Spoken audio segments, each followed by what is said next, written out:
2024-এ ইতালির কোন 5টি শহর স্পন্সর ভিসার সবচেয়ে বেশি কোটা পেয়েছে? আচ্ছা, সব থেকে বেশি যে শহরটি কোটা পেয়েছে সেটি হচ্ছে বারি শহর, 2369টি, মানে 2369টি। তারপরের অবস্থানে আছে রোমা, মানে রোম, 2000টি কোটা পেয়েছে স্পন্সরের।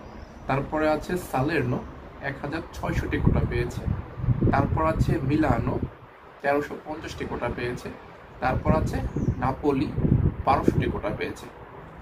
তারপর আছে মান্তোভা, 1000টি কোটা পেয়েছে। আমি যদি আরো কয়েকটি নাম বলি, যে এখানে আছে বোলোনিয়া, বোলোনিয়া 610টি পেয়েছে। তারপর জেনোভাতে 850টি কোটা দেওয়া হয়েছে। লাতিনায় 400টি কোটা দেওয়া হয়েছে।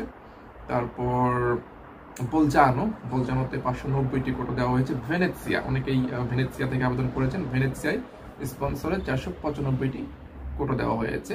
ভেরোনাতে 400টি কোটা দেওয়া হয়েছে।